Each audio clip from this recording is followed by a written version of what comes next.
va pouvoir rester debout pour prendre Hébreux 3. Hébreux 3. C'est notre texte de base. Alors avant de commencer, j'aimerais honorer le prophète David Bosley. Alléluia. Est-ce que quelqu'un peut acclamer pour sa vie?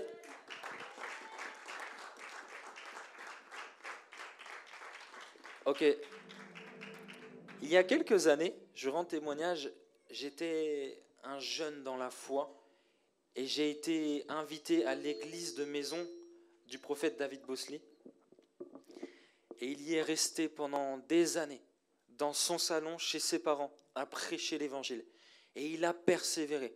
Il a persévéré, malgré que peut-être il n'y avait pas le nombre que Dieu lui avait dit, mais il persévérait. Et j'aimerais vraiment qu'on puisse l'honorer pour cela, parce qu'il est jeune, il est comme nous, il a été tenté en toutes choses comme nous, mais il a persévéré et Dieu lui a donné une église, une très belle église. Et après cela, il a dû abandonner cette église. Mais le Seigneur a donné encore plus. Et aujourd'hui, je suis vraiment honoré de voir que d'un salon, nous sommes dans une grande église. Et la Bible déclare que tout ce que Dieu fait est bon.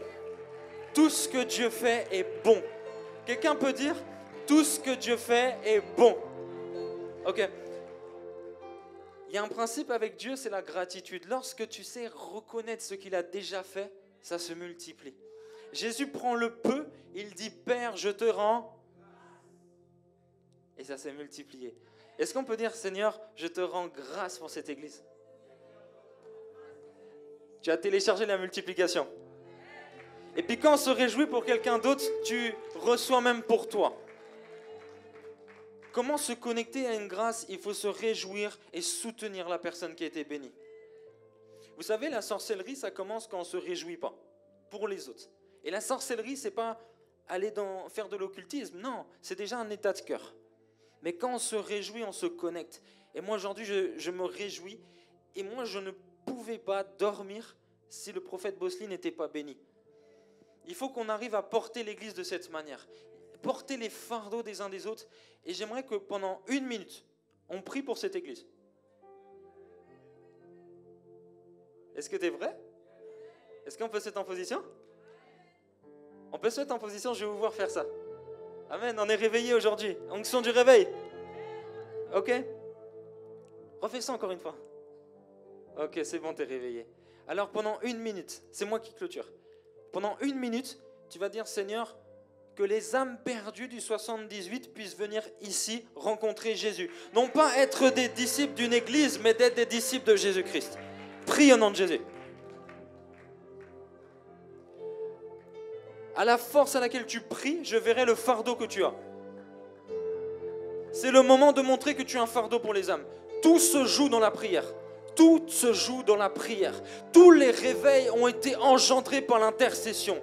Tous les réveils ont été engendrés par une prière, par quelqu'un qui s'est mis à genoux et qui a dit, Seigneur, sauve les Yvelines, sauve le 78, sauve Paris, sauve la France. Prie au nom de Jésus.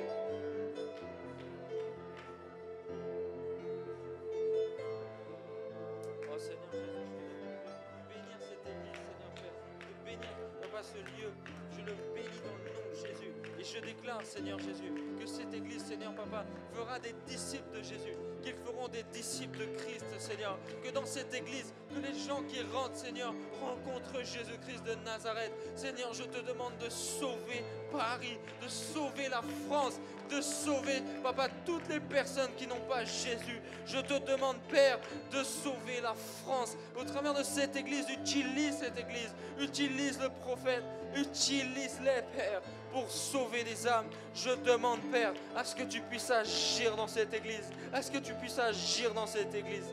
Père, merci. Merci, Seigneur. Merci, Seigneur. Alléluia. Merci, Père. Vous sentez l'atmosphère, elle est tellement bonne. Elle est tellement agréable, elle est douce. Elle nous fait du bien. Alors, merci, prophète et ami David Bosley.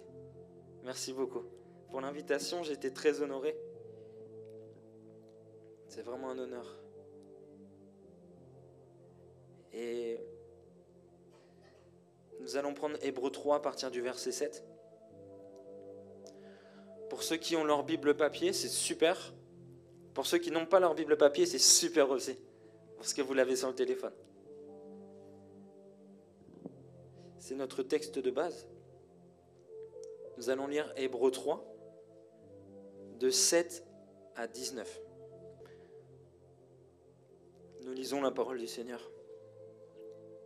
C'est pourquoi, selon ce que dit le Saint-Esprit, aujourd'hui, notez aujourd'hui, dites aujourd'hui, si vous entendez sa voix, n'endurcissez pas vos cœurs, comme au jour de la révolte, le jour de la tentation dans le désert, où vos pères me tentèrent pour m'éprouver, où ils virent mes œuvres pendant 40 ans. Aussi je fus irrité contre cette génération, et je dis, ils ont toujours un cœur qui s'égare, ils n'ont pas connu mes voies. Je jurai donc dans ma colère, ils n'entreront pas dans mon repos. Prenez garde, frères, que quelqu'un de vous n'ait un cœur mauvais. Cette parole t'est adressée aujourd'hui. Prends garde que ton cœur ne soit pas mauvais. Prends garde. Qu'il ne soit pas incrédule, ce qui veut dire qu'il ne croit pas. Si tu n'as pas la foi, tu dois te repentir. Au point de se détourner du Dieu vivant. Mais exhortez-vous les uns les autres chaque jour, aussi longtemps qu'on peut dire aujourd'hui. Quelqu'un peut dire aujourd'hui ? Afin qu'aucun de vous n'endurcisse par la séduction du péché. Car nous sommes devenus participants de Christ, pourvu que nous retenions fermement jusqu'à la fin l'assurance que nous avions au commencement. Pendant qu'il est dit aujourd'hui, est-ce que quelqu'un peut dire aujourd'hui ? Si vous entendez sa voix, n'endurcissez pas vos cœurs, comme lors de la révolte, qui furent en effet ceux qui se révoltèrent après l'avoir entendu. Sinon, tous ceux qui étaient sortis d'Égypte sous la conduite de Moïse. Et contre qui Dieu fut-il irrité pendant 40 ans ? Sinon, contre ceux qui péchaient, et dont les cadavres tombèrent dans le désert. Et à qui jura-t-il qu'il n'entrerait pas dans son repos ? Sinon à ceux qui avaient désobéi. Aussi voyons-nous qu'ils ne purent y rentrer à cause de leur incrédulité. Nous pouvons acclamer la parole du Seigneur. Amen, vous pouvez prendre place.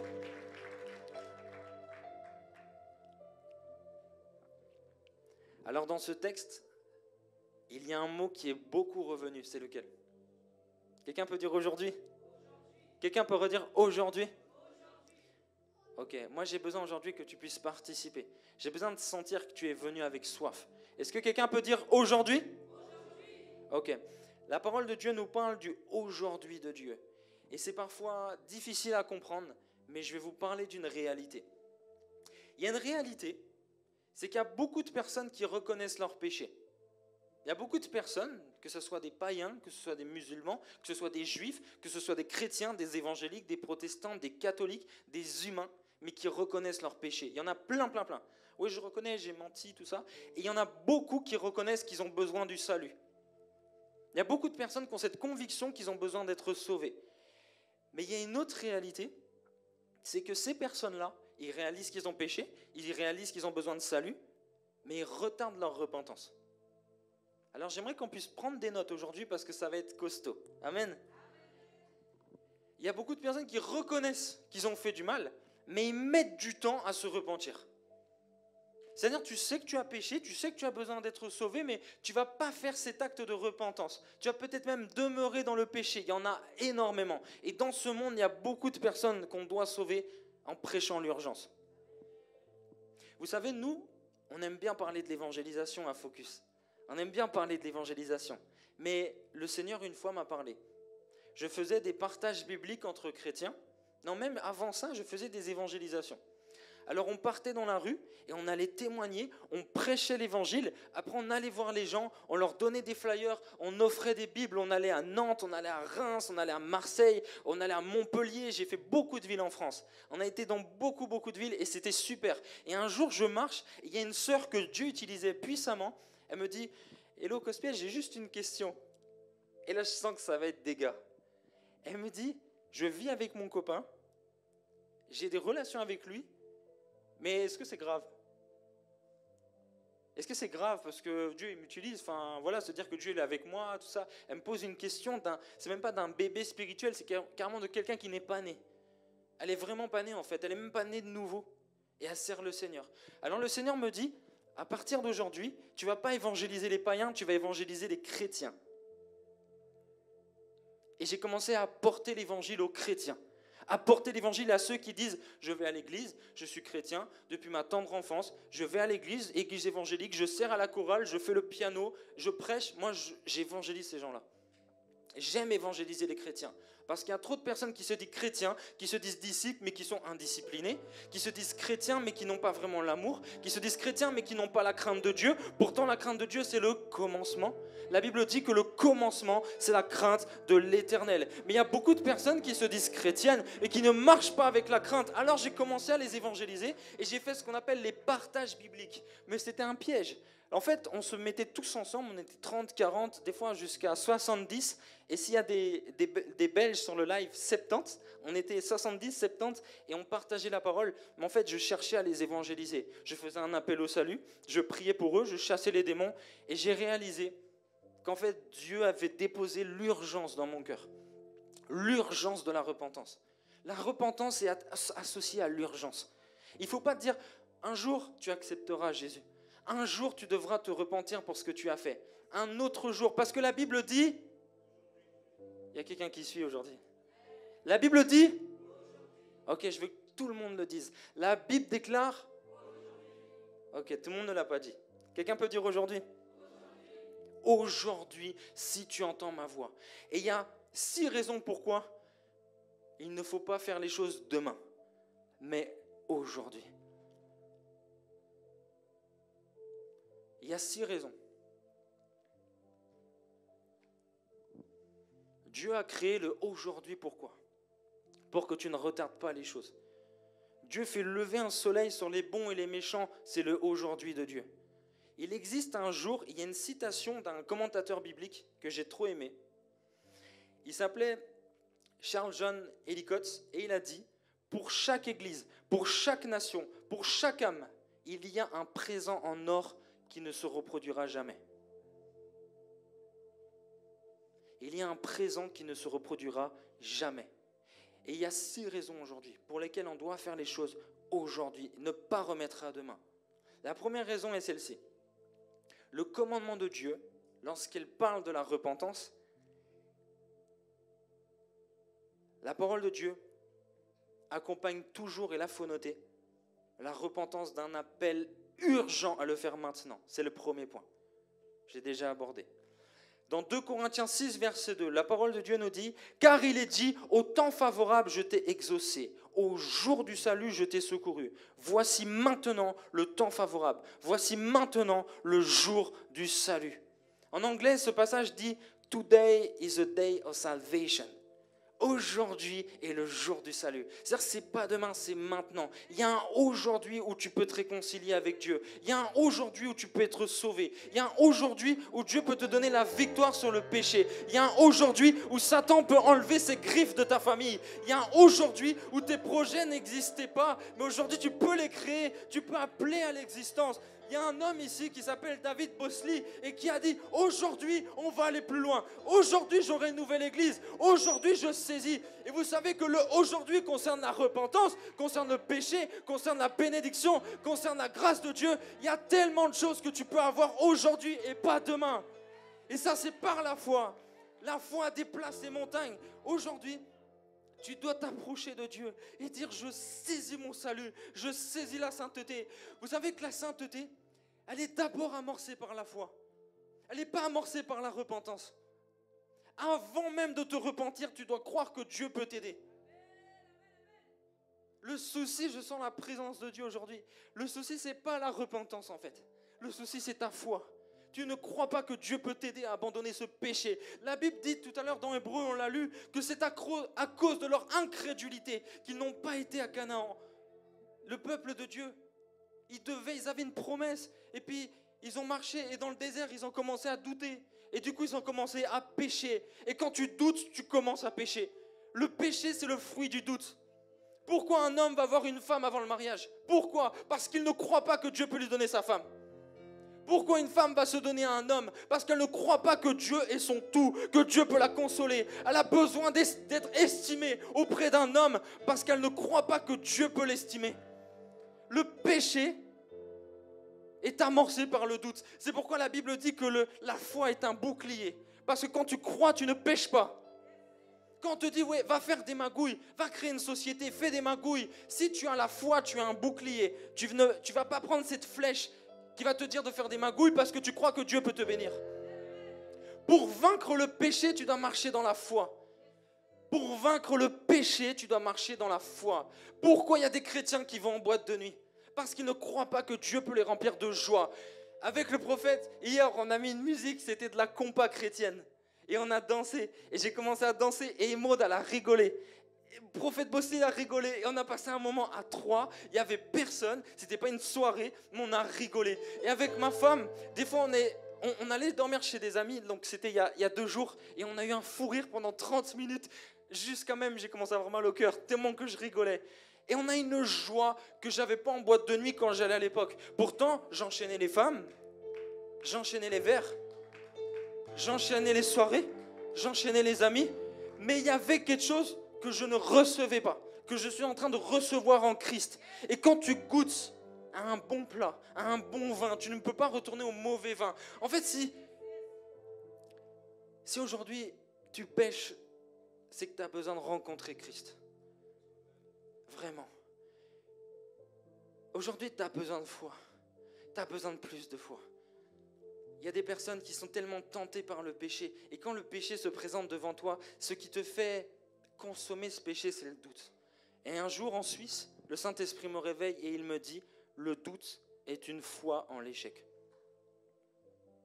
Celui qui doute croit en Satan. Celui qui doute croit en la malédiction. Celui qui doute croit en l'échec. Celui qui doute croit en la condamnation. Celui qui doute croit en ce que Satan a dit de lui. Et c'est l'homme qui a été créé comme ça. Si je te dis c'est quoi un démon, tu sais direct. Si je te dis c'est quoi un ange, tu sais pas. L'homme a été créé En fait, il a été créé pour la gloire de Dieu, mais il a été déchu. C'est-à-dire qu'on est toujours habitué à comprendre ce qui ne va pas. Quand tu écoutes les infos, moi je regarde un jeune qui s'appelle Hugo Décrypte. Il fait des vidéos, il parle des actus du jour. Mais il y a une toute petite partie où c'est la bonne nouvelle. Il y a 7 ou 8 infos qui parlent de problèmes, mais il n'y en a qu'une seule qui parle de la bonne nouvelle. La bonne nouvelle du jour, bon, il y a un homme qui a planté 1000 arbres. On est habitué à être attiré par ce qui ne va pas. Si on marque, oh, il y aura une frappe nucléaire bientôt, tout le monde va regarder. Mais si on marque, il y a une personne qui accueille des enfants orphelins, on ne va pas en parler. On est attiré par le mal. Et aujourd'hui, on doit briller pour montrer que la bonne nouvelle est plus intéressante que la mauvaise nouvelle. Alléluia. On doit semer la foi dans le cœur des gens. On doit être cette lumière qui fait briller. En fait, tu ne sais même pas ce que Dieu a mis en toi. Tu ne sais même pas qui est Jésus. Je ne sais même pas qui est Jésus pour toi. Parce que tu dis, je suis chrétien, mais je ne te vois pas témoigner. Je ne te vois pas être une lumière. C'est-à-dire, tu n'as peut-être pas expérimenté le vrai Dieu. J'ai un ami qui m'a évangélisé. Maintenant, il est dans le monde. Et ça me fait mal. Et moi, je ne crois pas qu'on peut abandonner Jésus. Je ne crois pas ça. Si quelqu'un me dit, si on peut l'abandonner, j'y crois pas. Je ne crois pas qu'on peut rencontrer Christ et qu'on peut l'abandonner. Si tu abandonnes Jésus, c'est que tu ne l'as pas rencontré. Et aujourd'hui est le jour où tu vas le rencontrer. Aujourd'hui est le jour où ta famille va le rencontrer. Et il faut aujourd'hui qu'on puisse avoir plus de foi. Pourquoi il y a des gens qui s'énervent? Parce qu'ils ne croient pas que la douceur peut toucher un cœur. Matthieu 5,5, heureux les doux, car ils gagneront le monde. Moi, quand je vois la douceur de mon épouse, je me dis, Seigneur, j'aspire à ça. Et quand je m'énerve et je vois ma femme, je me dis, je préférais choisir ma femme. Je préférais choisir cette douceur. Je suis plus touché par la douceur que par l'énervement. Moi, j'ai déjà quitté une église à cause de l'énervement du pasteur. J'ai déjà quitté une église parce qu'il criait trop, il était en colère, il ne m'aimait pas, il n'avait pas la douceur. Et je crois qu'aujourd'hui, on doit revenir à cet amour, on doit revenir à cette douceur. Mais pourquoi les gens ne sont pas doux ? Pourquoi les gens sont en colère? Parce qu'ils ne croient pas que la douceur touche. Pourquoi les chrétiens ne prient pas? Parce qu'ils ne croient pas que la prière est puissante. J'ai un ami, il a un souci avec un artisan. L'artisan lui dit, tu vas tout me payer maintenant. Lundi, je viens, sinon je tape ta femme et je casse tout chez toi. Il dit, on vient plusieurs, on casse tout chez toi et je tape ta femme en premier. Il m'appelle, il me dit, là c'est chaud. Franchement, Cospiel, faut qu'on prie. Au moment où il me dit ça, moi-même, je me sens intimidé. Je dis, là, c'est chaud son histoire. Tiens, donc maintenant, je fais quoi? Je doute et j'essaie de trouver des gens costauds où j'ai foi que Dieu peut agir. Sur le moment, je n'ai pas foi. Alors, je raccroche et je dis, je te rappelle. Et je parle avec Émeraude et Émeraude me dit, on va juste prier. Alors je le rappelle et je dis, bon, on va prier. Je déclare que cet homme va baisser la tête quand il te verra. Je déclare que cet homme aura la paix dans son cœur. Je déclare qu'il ne vous touchera pas. Le jour d'après, un dimanche, et c'est lundi qu'il doit venir. Ok, le dimanche, il vient évangéliser avec nous à la Tour Eiffel. Quand on a évangélisé tout ça, vous avez vu un peu? Ok, il évangélise tout ça, mais je dis, oh, toi demain, tu es censé te faire taper et tu vas évangéliser. Et en fait, il évangélise et il gagne 3 personnes à Christ. Alléluia. Même moi, ce jour-là, je n'ai pas eu quelqu'un qui s'est converti. J'étais tellement heureux. Parce qu'en fait, quand tu sors de ta zone de confort, Dieu t'utilise. Alors le gars, il souffre, mais il va évangéliser. Et puis, le jour J, le gars, il arrive. J'aimerais vous demander pardon pour mon comportement. Donnez-moi juste ce que vous avez. En tout cas, je vous demande pardon à vous, madame, à vous, monsieur. Je vous demande vraiment pardon. La Bible déclare que le cœur des rois est comme un torrent entre les mains de l'Éternel, qu'il incline comme il le veut, comme il le veut. Le cœur d'un roi, le cœur d'un président, le cœur d'un PDG, le cœur d'un banquier, le cœur d'un hôpital, le cœur de quelqu'un. Dieu peut l'incliner en ta faveur. Proverbe 16 au verset 7. Lorsque Dieu approuve les voies d'un homme, il dispose même le cœur de ses ennemis. Il dispose même le cœur de ses ennemis. Un jour, je vais au Trocadéro. J'ai pas l'autorisation. La police m'arrête. Et je dis, mince, comment on va faire? Ils appellent le préfet de Paris devant moi. Et le préfet dit, ok, on va leur laisser 3 heures. Cependant, on va envoyer la police pour les protéger. La faveur de Dieu. Là où l'évangile est normalement hostile en France, Dieu donne sa faveur. On évangélise. La police nous aide même à évangéliser. Quand tu vis un échec dans ce monde physique, c'est que tu l'as perdu en prière. Tout échec dans ce monde physique a déjà été perdu en prière. Je dis à Pasteur Marcelo, comment lever un paralytique? Il me dit, Cosfiel, si tu perds ton combat dans la prière, tu le perds dans le monde physique. Tu dois d'abord croire dans le secret pour croire dans le monde physique. Quand tu es face à un gars qui va pour te taper dans la rue, il faut déjà dans ton cœur que tu aies la paix, sinon il va vraiment te taper. Un jour, il y a un fou dans le métro, il met des chassés aux gens. Et je dis, mais c'est un fou. Et il y a quelqu'un, la porte elle s'ouvre, il lui met un gros coup de pied. Et il arrive, il court sur moi et il met un coup à côté de mon visage. Après, il me regarde et il est super grand, super costaud. Je ne pourrais rien faire face à lui. Et puis, moi, j'ai que la prière. Je suis comme Moïse. Il dit, je n'ai qu'un bâton. Mais le bâton est fait de bois. La croix est faite de bois. Je n'ai que la croix. La révélation de Moïse. Je n'ai que la croix, je n'ai que Jésus. Il faut que tu n'aies que Christ. Il n'y a pas d'autre solution que la prière. Alors cet homme, il s'approche de moi et je suis comme ça. Ah Seigneur, je te rends grâce. Il est juste face à moi. Il fait peur. Mais je dis Seigneur, je te rends grâce. Et tout le monde dans le métro, ils nous regardent tous les deux. Parce qu'ils se disent, lui là, il va se faire goumer, comme on dit. Lui, il va se faire taper, mais ça va être costaud. Il y a du sang qui va couler. Mais moi, je suis là, je suis dans la paix. Le gars de Saint-Lazare à Montparnasse. Tiens, comment c'était long. Mais le Seigneur campe autour de ceux qui le craignent. Non, mieux encore, l'ange de l'Éternel campe autour de ceux qui le craignent. Dieu, il envoie même plein de personnes pour toi. Lorsque Pierre va pour couper l'oreille d'un soldat, Jésus dit, mais Pierre, on est combien là? On est 1, 2, 3 gars, on est 12. Ok, ne sais-tu pas que je peux envoyer 12 légions d'anges? Il y a une légion d'anges par personne. Des fois, on pense que les anges, ils marchent qu'avec le prophète, qu'avec l'évangéliste. Mais Jésus, à ce moment-là, il est avec des hommes normaux. Et il dit, ne sais-tu pas que je peux envoyer 12 légions d'anges? Il y a une légion d'anges qui marche avec toi. Quand tu marches dans la rue, tu dois marcher avec plus de foi. Des anges m'accompagnent. Personne ne peut me toucher. Personne ne peut m'atteindre. Personne ne peut me faire du mal. Personne ne peut me toucher. Personne ne me volera. Personne ne me fera du mal. Car j'ai l'assurance que Christ vit en moi. Et Christ vit en moi. L'espérance de Christ en moi, c'est l'espérance de la gloire. Tu dois marcher dans la foi. Aujourd'hui, je suis venu diffuser de la foi. Je ne suis pas venu te donner de la connaissance. Tu connais déjà trop. Tu sais trop de choses. Je suis venu te donner la foi. Est-ce que quelqu'un peut dire que j'ai la foi? Ok. Deuxième point. Pourquoi il ne faut pas se repentir demain? Parce que nous ne savons pas quand nous partirons. Il y a un verset qui m'a fait peur. Dans Luc 12, verset 20. Il y en a beaucoup qui ne connaissent pas ce verset. Nous ne savons pas quand nous partirons. Jésus parle d'une parabole et il s'adresse à un homme riche. Et il lui dit, c'est horrible cette parole. Mais tu dois la prendre pour toi parce que ça va te donner l'envie de plaire à Dieu.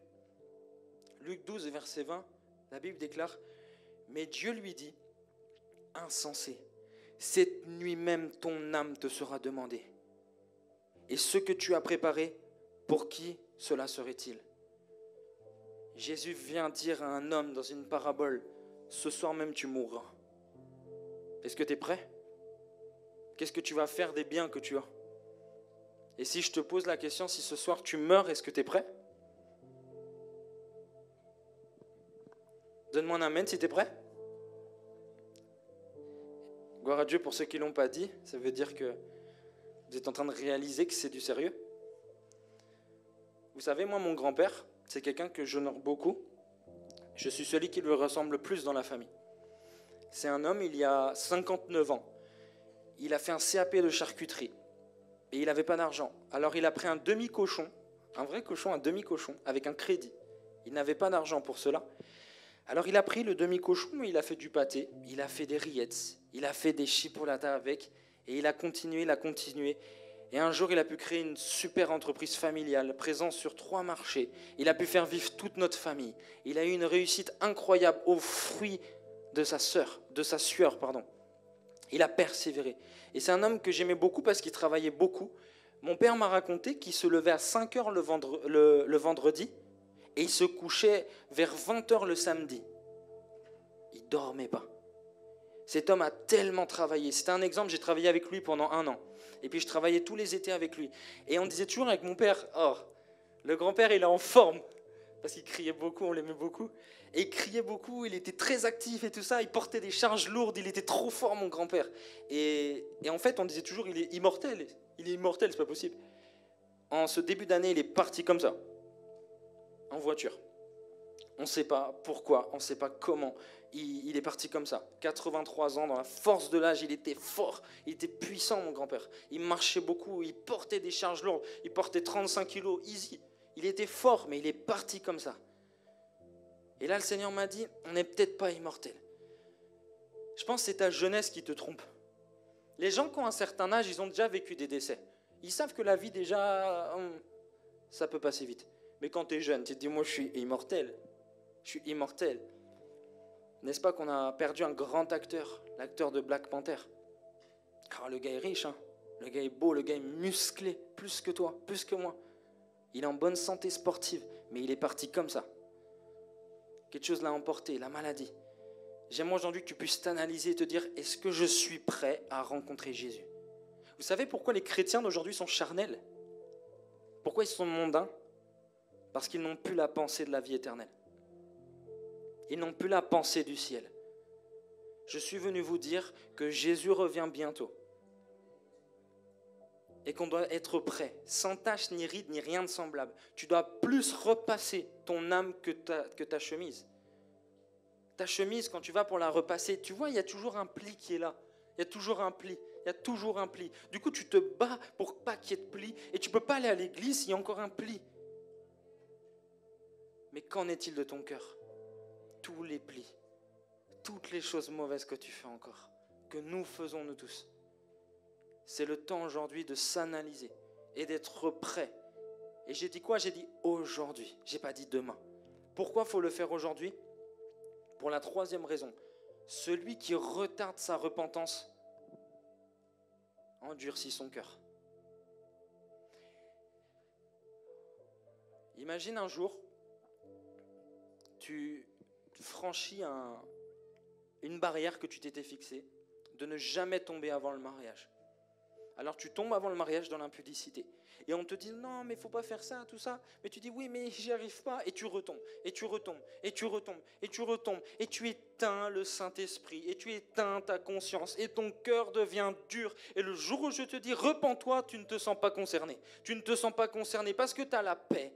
Mais la paix peut t'amener en enfer. Cette paix-là qui te dit non, mais moi je pêche, mais je sens que Dieu m'aime, Dieu me comprend. Moi je suis venu t'annoncer que Dieu ne te comprend pas. Parce que si on se fixe sur selon ce qu'on ressent, eh ben on ira en enfer avec nos ressentis. D'ailleurs, ressenti, ça vient du mot sentir. Et le sentiment, c'est sentir et mentir dans le même mot.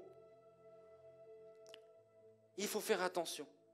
à ne pas vivre selon ce que tu ressens. Moi, j'ai la paix, je sais que je suis sauvé. De toute façon, même une fois, j'ai prophétisé, c'est sûr que Dieu est avec moi. Ça ne prouve en rien. Tu peux être dans le péché et avoir une prophétie. Tu peux être dans le péché, Dieu te parle. Tu peux être dans le péché et sentir une paix. Tu peux être dans le péché et sentir la présence de Dieu. Il faut arrêter de vivre selon ce que tu ressens, mais il faut vivre selon la parole de Dieu. Si la Bible dit, il n'y a aucun homme qui convoite, qui ira au ciel, il faut arrêter de convoiter, il faut s'humilier, il faut prier, il faut jeûner jusqu'à ce que Dieu te délivre. Parce que tu ne peux pas vivre dans le péché en étant dans la convoitise. Tu ne peux pas vivre dans le péché et aller au ciel. Tu ne peux pas, tu dois te repentir aujourd'hui. Je dis aujourd'hui, parce qu'il y a des choses, moi j'en ai marre de voir des scandales comme ça. Il y a des chrétiens, vous salissez le nom de Christ par des scandales. Aujourd'hui c'est un message beaucoup pour les chrétiens.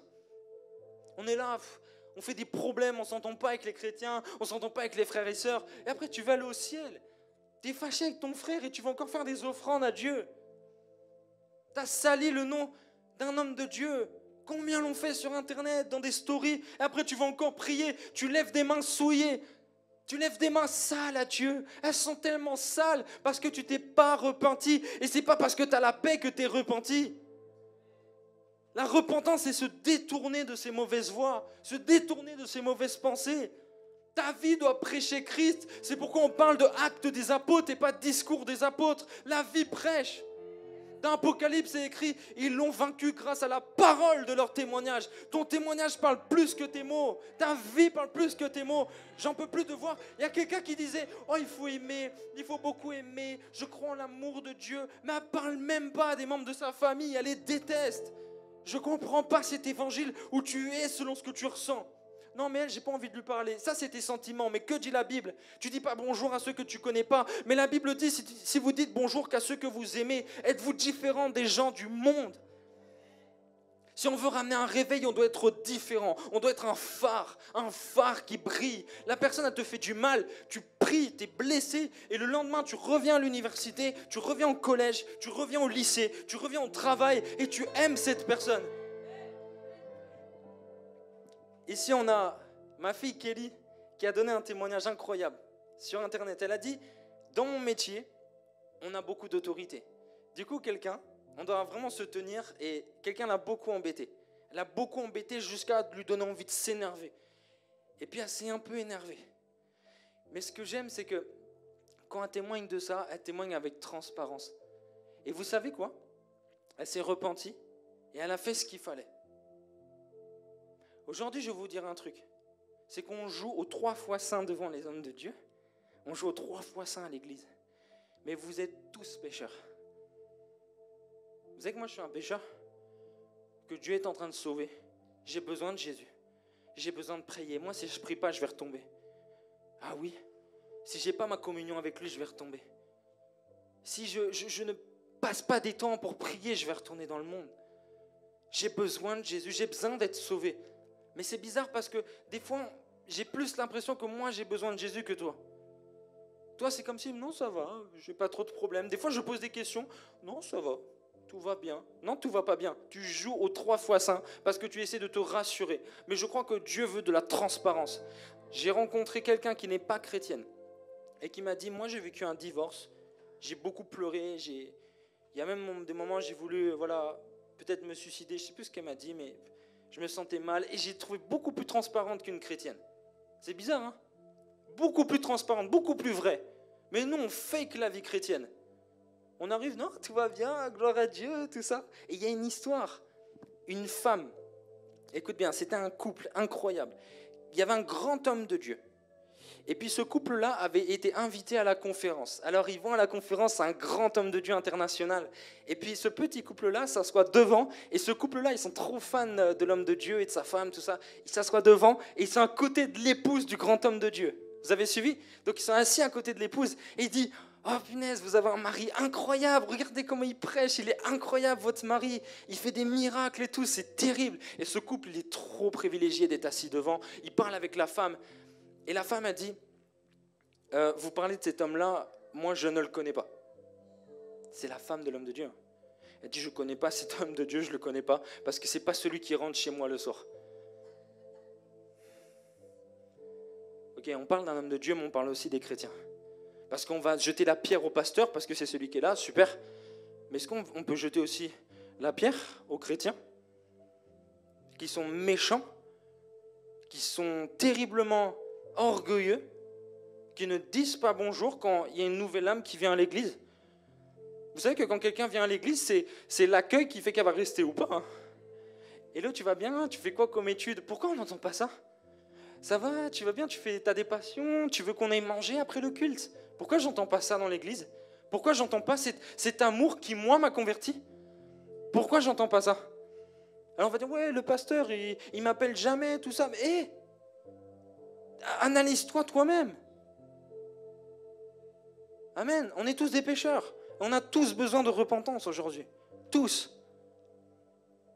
On a tous notre rôle à jouer dans le réveil. On est tous très importants.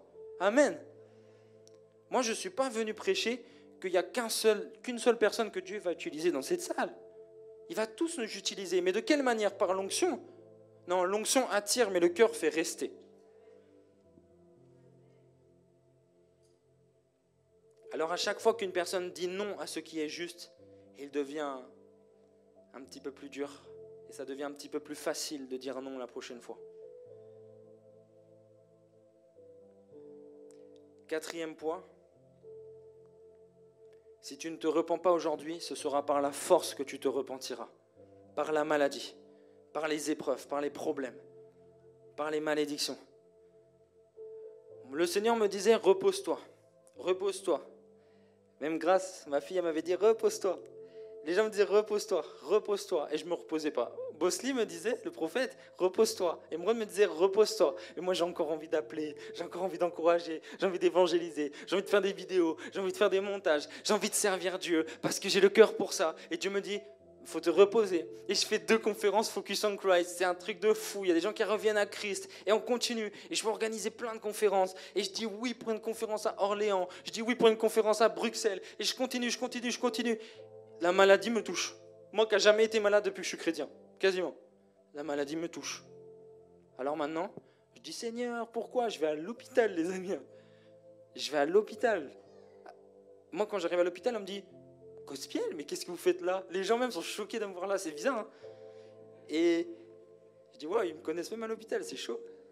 Je suis censé guérir les malades, mais c'est moi qui est malade. C'est chaud, hein? Et en fait, c'est parce que Dieu voulait que je me repose. Alors avec ma femme, on a commencé à un peu plus se reposer, à un peu moins appeler les autres. Et on a commencé à vivre un petit peu pour nous. Et je peux vous dire une chose, c'est que la maladie, elle a fui comme elle est arrivée. Ok, il y a un truc qui s'appelle l'esprit du dévoreur. C'est dans Malachie. L'esprit du dévoreur, c'est un esprit qui vient dévorer les finances lorsqu'on ne donne pas sa dîme et lorsqu'on ne sème pas. Ah oui, l'esprit du dévoreur est un esprit qui va donner des contraventions, il va mettre des radars partout, qui va mettre des pannes de voiture, qui va faire en sorte que ta mère elle a besoin de 50 €, qui va faire en sorte que ton cousin il arrive, il est en galère, il n'a pas d'hôtel, il faut que tu l'envoies, tout ça. Ça va être une galère, tu n'auras pas d'argent. L'esprit du dévoreur va bouffer tes finances, excuse-moi du terme, parce que tu n'auras pas été sérieux avec le Seigneur. Lorsque tu reçois ton salaire, la Bible dit que si tu ne donnes pas à Dieu, tu voles l'Éternel. Tu voles Dieu. Et l'esprit du dévoreur, en fait, va prendre plus que la part de Dieu. Si tu ne veux pas que l'esprit du dévoreur touche tes finances, va vite donner à Dieu début octobre. N'oublie jamais de donner la première part à Dieu. N'oublie jamais de le faire. Il y a des personnes ici, vous donnez votre dîme, et même quand vous arrêtez de donner, vous avez peut-être 170 € en plus, 200 € en plus, mais vous avez moins d'argent, bizarrement. Des fois, on dit, je ne vais pas donner ce mois-ci, comme ça, j'aurai un peu plus, parce que j'ai des projets, c'est une galère. Tu as encore moins quand tu ne donnes pas ta dîme. L'argent, il part comme une vapeur. Alors aujourd'hui, il y a des principes, et je dois vous le dire. Le Seigneur va faire les choses de force si tu ne le fais pas de toi-même. 5e point. Alors, je viens juste revenir sur le 4e point. Pharaon, il refuse de laisser les Juifs partir. Il refuse. Non. 1 fléau, 2 fléaux, 3 fléaux. Les fléaux sont de plus en plus graves, jusqu'à ce que même Dieu est obligé de faire quoi? Faire mourir une personne par foyer, un premier-né. Il y a plein d'enfants qui meurent. Là, Pharaon, il dit, bon, allez-y. Et après, il a encore envie de les rattraper. Il avait le cœur dur. Il y a des fléaux qui vont arriver jusqu'à ce que tu commences à servir Jésus, jusqu'à ce que tu commences à évangéliser ta famille, jusqu'à ce que tu commences à témoigner à l'école, jusqu'à ce que tu commences à donner ta dîme, jusqu'à ce que tu commences à faire ce que Dieu t'a dit de faire. Tiens, d'ailleurs, j'ai une parole pour quelqu'un. Amen, donc son prophétique. Dieu a dit à quelqu'un de prier la nuit, mais tu ne le fais pas. C'est pourquoi tes journées sont pourries. Tes journées sont pourries parce que tu devais leur donner la vie la nuit. Vous savez, un enfant, on lui donne un prénom avant qu'il naisse. Et bien la journée, on lui donne un nom avant qu'elle se lève. Aujourd'hui est un jour béni au nom de Jésus. Va voir ta journée après. Il y a des personnes, vous devez mettre un réveil toutes les nuits pour donner un nom à votre journée. Et des fois, même 10 secondes, 15 secondes, toutes les nuits, ça va changer ta vie. Tu mets un réveil, tu dis, Seigneur Jésus, je te remets cette journée, c'est une journée bénie. Amen. Peut-être juste ça changera ta vie. Quelqu'un a dit, fais de la prière une habitude et le succès deviendra un style de vie. Je dis, fais de la prière une habitude et le succès deviendra un style de vie. Tu dois passer des temps aux genoux de Dieu, à genoux devant Dieu, pardon. Parce que Jésus, s'il y a un truc qui a marqué les disciples, c'était sa vie de prière. Jésus même, quand il y avait trop de foule, il n'arrivait plus à passer des temps seul. Il prenait la barque, il allait en mer. Si tu n'arrives pas à prier chez toi, va marcher dans une forêt. Va marcher dans une forêt et tu pries. Parce que tu as plein de frères et sœurs, tu as plein d'amis qui viennent tout le temps, il y a toujours du bruit. Tu n'as même pas une chambre où tu peux être au calme. Et bien tu vas faire un tour et tu te balades et tu pries. Tu dis, Seigneur Jésus, mon meilleur ami. Je sais que ma femme Emeraude m'a raconté ça. C'est qu'elle avait tellement d'études, elle ne pouvait pas prier. Tellement d'études et d'études et d'études. Elle travaillait le week-end à l'aéroport. Elle n'arrivait pas à prier. Du coup, elle priait sur le chemin. Elle disait, Saint-Esprit, mon meilleur ami, on va prendre le train ensemble. On va lire un peu. Elle lui parlait. Elle dit, Saint-Esprit, j'aime bien cette musique, t'en penses quoi? Et elle a fait du Saint-Esprit son meilleur ami. Et je crois que ce qu'il y a de plus beau, c'est pas de prier, c'est de communier avec le Seigneur.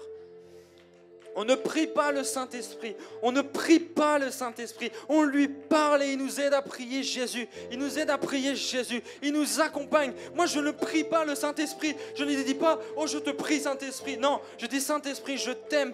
Viens avec moi. Apprends-moi les Écritures. Apprends-moi Matthieu. Apprends-moi Marc. Apprends-moi Luc. Apprends-moi Jean. Apprends-moi Actes. Apprends-moi Romains, Corinthiens, 2 Corinthiens, Galates, Éphésiens, Philippiens. Amen. Tu dois apprendre l'ordre de la Bible. Le Saint-Esprit me rappelle ce que j'ai lu. Il me rappelle ce que j'ai compris en lisant. Tu dois être son meilleur ami. Si je dis qui a une relation avec Jésus ici, tu peux dire oui quand même. Oh, tu as prié tout à l'heure. Qui a une relation avec Jésus? Qui connaît Jésus? Ok. Qui a une forte relation avec le Saint-Esprit? Ok. Il y a une poignée de personnes qui ont compris ça. Est-ce que quelqu'un peut dire, précieux Saint-Esprit, fais en sorte que ce message me parle. Que tout ce qui est dit vienne de toi. Saint-Esprit, dispose mon cœur pour que je sente que tu me parles aujourd'hui.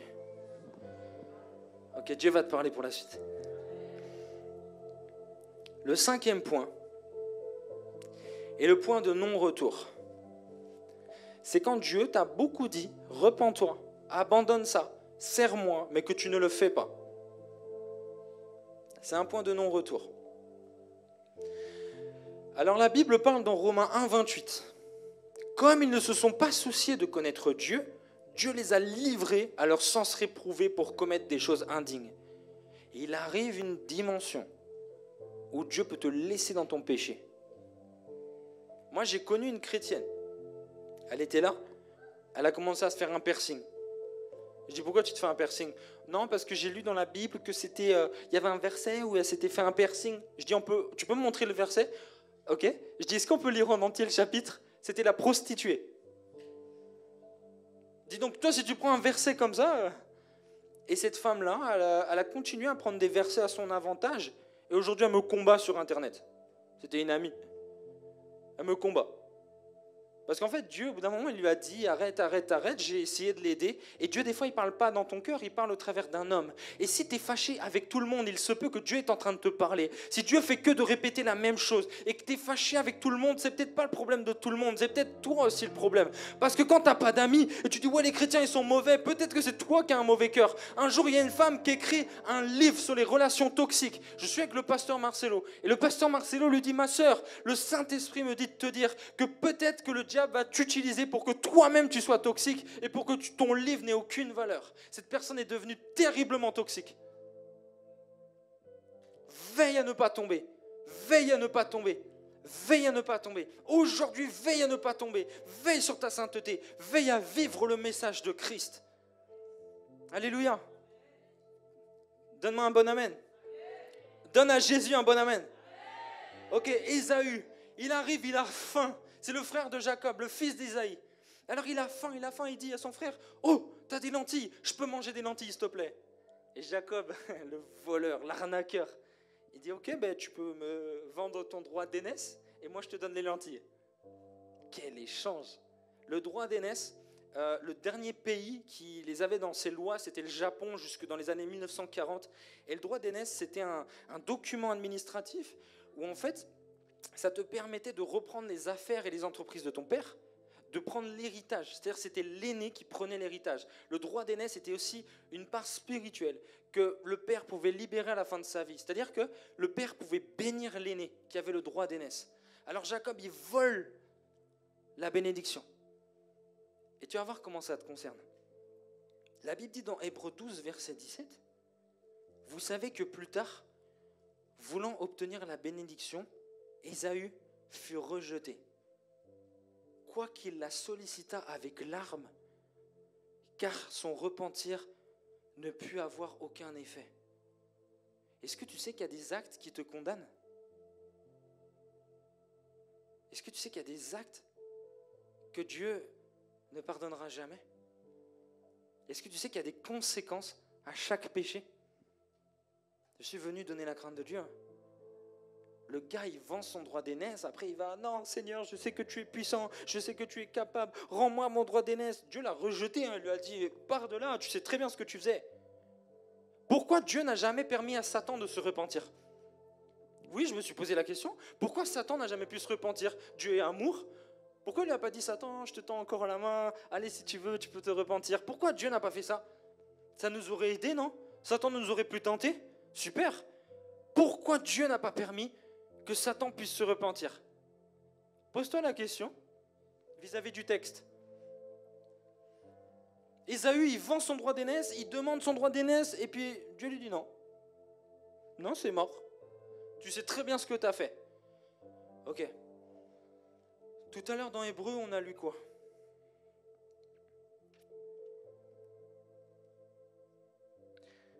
Hébreux 3, verset 16, on l'a lu. Ça dit qu'ils furent en effet ceux qui se révoltèrent après l'avoir entendu. Ok, il y a un souci, c'est la connaissance. Quand tu connais et que tu pêches, attends-toi à une conséquence.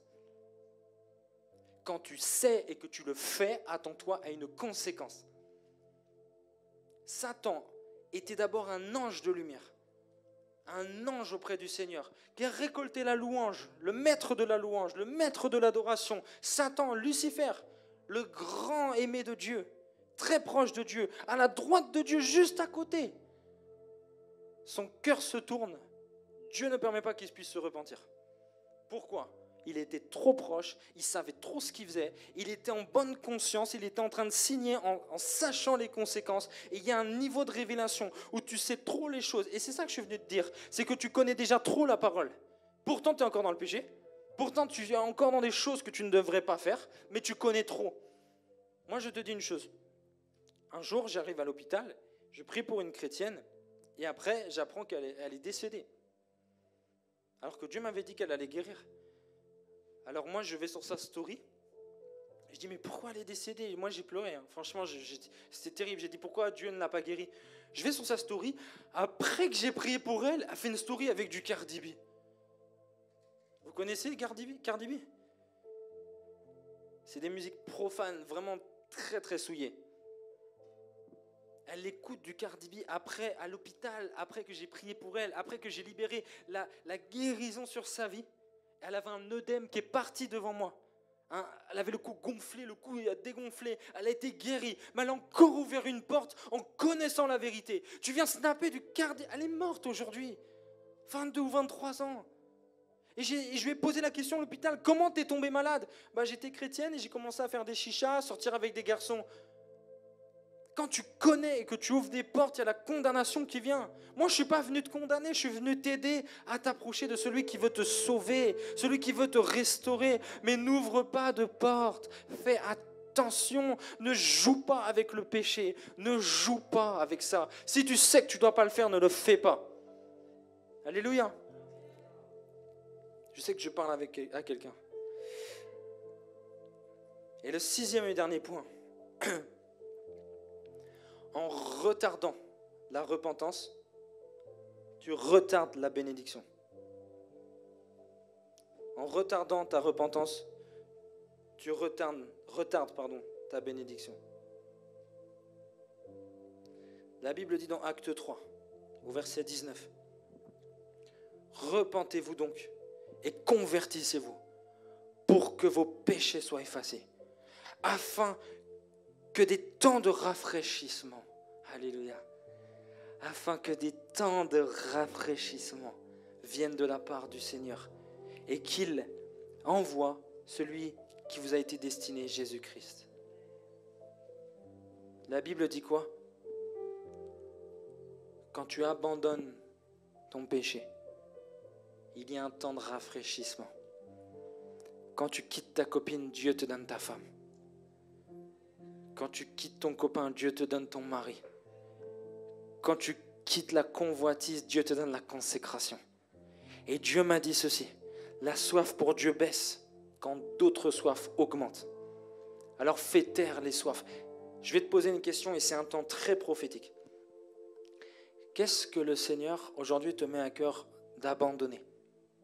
Ne réponds pas, mais visualise maintenant. Qu'est-ce que tu peux abandonner qui prend sa place? Ah, Satan n'aime pas ça. Vous savez que Satan ne veut pas que je dise ça. Satan veut me combattre pour pas que je dise ça. Qu'est-ce que tu peux abandonner pour que Christ prenne la place? Réfléchis à ça. Pendant quelques secondes. Qu'est-ce qui empêche la présence du Seigneur dans ta vie? Mais je sais qu'il y a quelque chose qui vient. Aujourd'hui, tu abandonnes ça. Ne te sens pas trop pécheur. Sois juste honnête. S'il n'y a rien qui vient, gloire à Dieu. Mais si quelque chose vient, abandonne ça.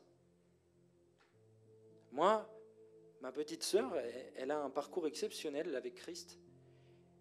Et un jour, je parle avec elle et je sens qu'elle a abandonné sa meilleure amie. Pourtant, c'est une amie qui la soutient.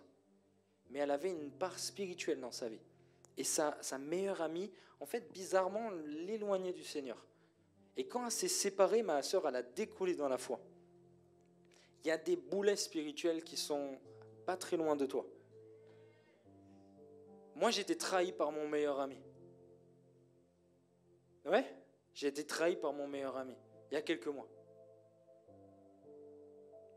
J'avais même pas discerné. Mais il y a des signes qui montrent que tu dois te séparer. Il y a des fois où tu te sens mal à l'aise de ses réactions, tu te sens mal à l'aise de ce qu'il dit, tu te sens mal à l'aise de ce qu'il fait. Discerne. Dis Seigneur, montre-moi, parce qu'il y a un verset très puissant, je sais que le prophète le cite, c'est que Dieu est le Père des esprits.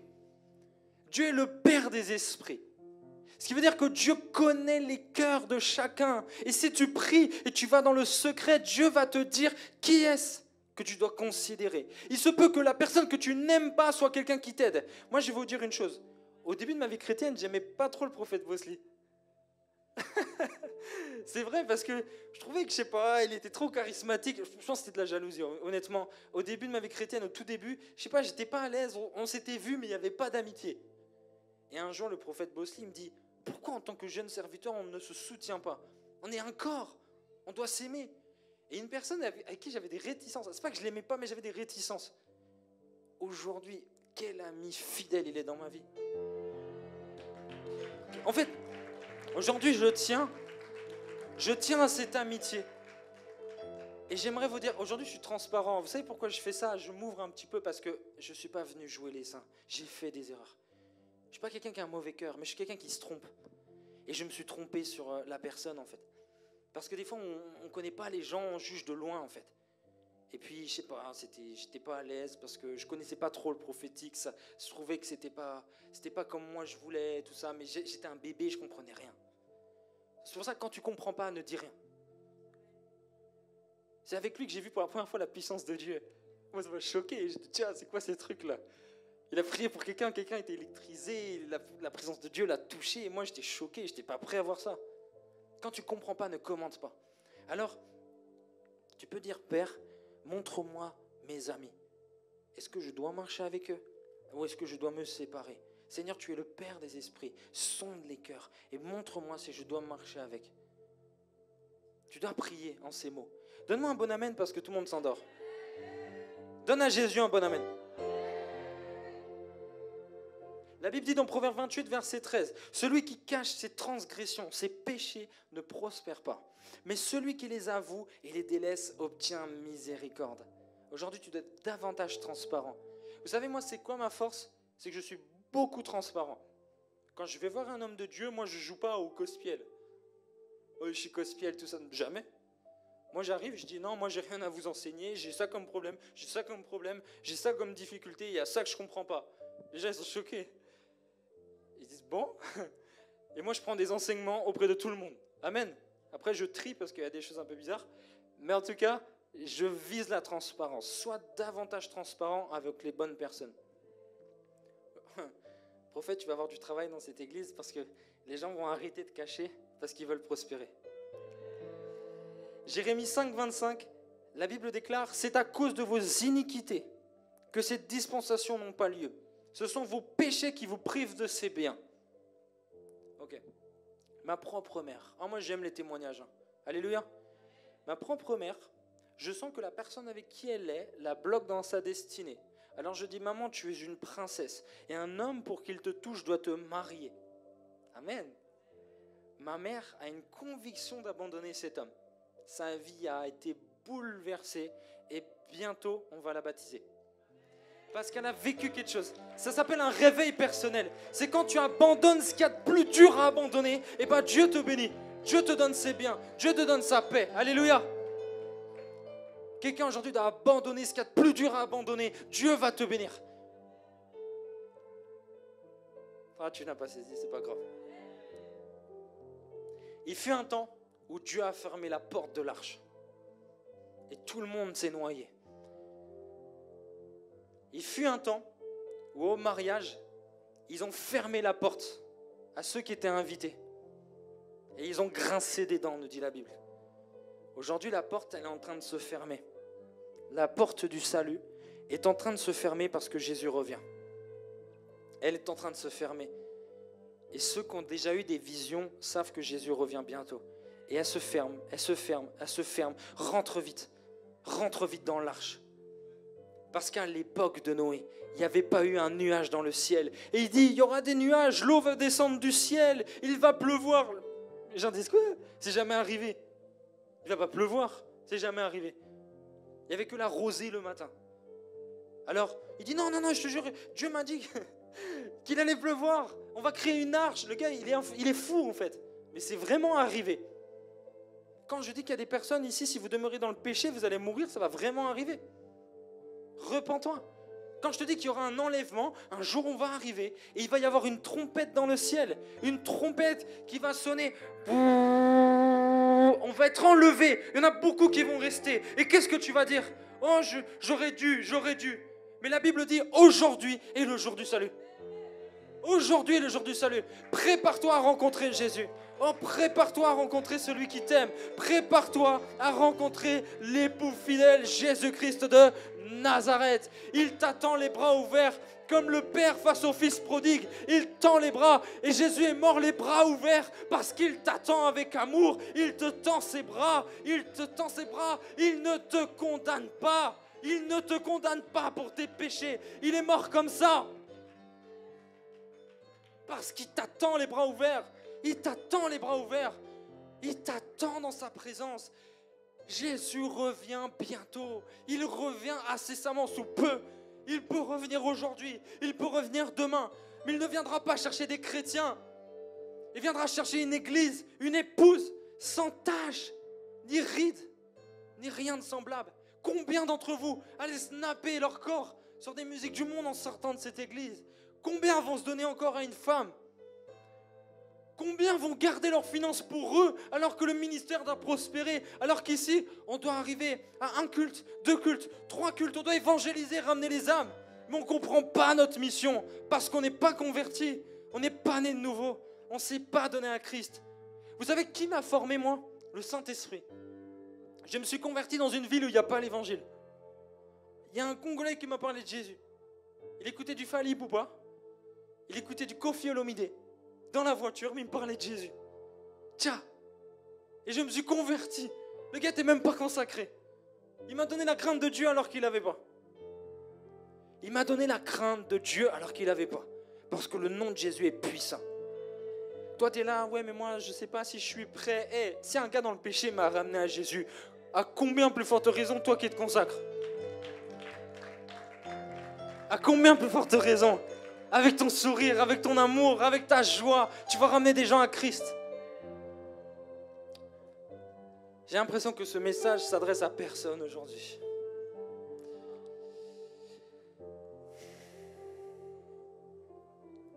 Il y a un passage dans Luc 19, je l'explique rapidement, Zachée. Zachée, c'est un pécheur, un collecteur d'impôts. Un homme qui vient prendre les impôts, si on ne lui donne pas l'impôt, il peut te livrer au bourreau, il peut tuer ta famille. Alors, il monte sur un sycomore, un arbre, parce qu'il y a une grande foule. Et il crie, Jésus, Jésus, j'ai besoin de toi. Jésus le voit et il lui dit, hé Zachée, je vais manger chez toi. Tiens, j'aimerais trop que Jésus mange chez moi. T'imagines Jésus à la table? Oh, on le regarderait comme ça. Tiens, Jésus à ma table. T'imagines, il est là et tu regardes comment il coupe le pain, tu regardes comment il mange. Et tout ce qu'il dit, c'est inspiré et inspirant. Tu regardes Jésus à ta table. Et Zachée, il dit, ok, moi je vais rembourser toutes les personnes. Et à ceux à qui je dois quelque chose, je vais leur donner 4 fois cette chose. Zachée se repent et tout. Et Jésus lui dit, Zachée, à toi de descendre de l'arbre, car il faut que je demeure aujourd'hui dans ta maison. Et Jésus lui dit, le salut est entré aujourd'hui dans cette maison. Parce que celui-ci est un fils d'Abraham, car le Fils de l'homme est venu chercher et sauver ce qui est perdu. Il y a le aujourd'hui de Dieu qui toque à ta porte. Jésus ne te dit pas demain, il te dit maintenant. Maintenant, tu abandonnes tout ce que tu dois abandonner et tu te donnes à moi et je serai ton meilleur ami, dit le Seigneur. Quelqu'un veut recommencer sa vie avec Jésus? Waouh! Vous savez ce que Dieu vient de me dire? C'est qu'il y a un réveil aujourd'hui dans la salle. Maintenant, il y a une chose, c'est que le réveil, il faut l'entretenir. Hébreux 10, 25, et c'est le dernier verset que je vais citer. Hébreux 10, 25, la Bible dit « N'abandonnons pas notre assemblée, comme c'est la coutume de quelques-uns, mais exhortons-nous réciproquement, et cela d'autant plus que vous voyez s'approcher le jour. » Ok, est-ce qu'il y a une personne ici qui a reconnu des faiblesses dans sa vie chrétienne récemment? Ouais. Ok. Parmi ceux qui ont levé la main, qui n'a pas d'assemblée, qui ne va pas à l'église régulièrement? Il n'y a pas de honte. Mais qui ne va pas à l'église régulièrement? Ok? Parce que s'il y a bien une arme que Satan utilise, c'est l'isolement. Satan veut t'isoler pour que tu sois seul, pour mieux te tuer. La Bible dit, n'abandonnez pas votre assemblée parce que tu dois avoir des exhortations des frères et sœurs. Vous devez vous encourager. En fait, quand tu as une église locale, tu es dans une famille. Tu n'es pas dans une église, tu es dans une famille. Et tu as un frère, tu as une maman chez qui manger, tu as un ami pour aller au cinéma, tu as une sœur pour aller évangéliser. Parce que des fois, on me dit, ouais, mais moi, je me sens évangélisé, mais je ne sais pas avec qui aller. C'est à ça que sert l'église. On va trouver une sœur, un frère, on va évangéliser ensemble. Ne va pas seul. Amen. Et dans cette église-là, il y a des personnes que j'aime beaucoup, mais qui ne savent pas avec qui évangéliser. Est-ce que tu veux être cette personne? Si tu n'as pas d'église locale, ici c'est ta place. C'est ta place, tu trouveras ta place, tu pourras évangéliser dans la rue, ramener les gens ici. Et un jour, dans ma première église, j'évangélise quelqu'un dans la rue. incroyable. On lui prêche l'évangile, on la baptise. Et après, c'était elle au micro. T'imagines, pendant le culte, je voyais la personne que j'ai évangélisée qui chantait au micro. Je disais tcha, tcha, tcha, tcha, tcha. Je la regardais, je me disais, comment je peux douter maintenant? Et je la regarde, je dis, en fait, elle chantait. Et je me disais, mais franchement, quelle force que ça donne. Des gens que tu étais chercher dans la rue. Tu vas vivre ça. Mais il ne faut pas y aller seul. Il faut créer une équipe là. Une équipe d'évangélistes. Une équipe où, de temps en temps, vous faites un groupe WhatsApp, vous allez ensemble, vous témoignez, vous évangélisez, on les amène ici, on les enseigne, on fait d'eux des évangélistes. Et les gens qu'on a gagnés viennent évangéliser avec nous. Amen. Vous savez, si vous prenez au sérieux là, l'évangélisation, avant la fin de l'année, vous direz la salle est trop petite. Non, je vous dis la vérité. On ne veut pas ramener des gens à l'église, mais on veut les former, on veut les aimer, on veut faire d'eux des évangélistes. Amen. On veut ramener des gens à Christ, mais Christ a fait l'église. Et ça, c'est un message important. Le Nouveau Testament, quasiment la totalité s'adresse à des églises locales. Alors ceux qui sont contre l'église locale, peut-être que la Bible n'a pas été écrite pour toi. Lettre aux Romains, c'est une église. Lettre à Corinthe, c'est une église. Lettre à Galates, c'est une église. Timothée, c'est un pasteur. Alors, c'est quoi ton souci avec l'église? Investis-toi dans l'église. Trouve ta place. Mais tu vas dire, mais moi, je ne sais pas dans quelle église aller. T'es assis où, là? T'as trouvé? Non, mais j'habite loin. Tu sais, moi, je mettais combien de temps pour aller à l'église? J'habitais à la Ferté-sous-Jouarre. J'allais à l'église vers Saint-Denis. Tiens! Maintenant, je suis encore plus loin. Mais j'y allais. Amen. T'as pas d'excuse. Ta seule excuse, c'est toi. La première personne qui te combat, c'est toi-même. Alors, il y a plusieurs choses à retenir. La première et la plus importante, c'est se repentir. Il y a au moins 6 raisons de ne pas le faire plus tard.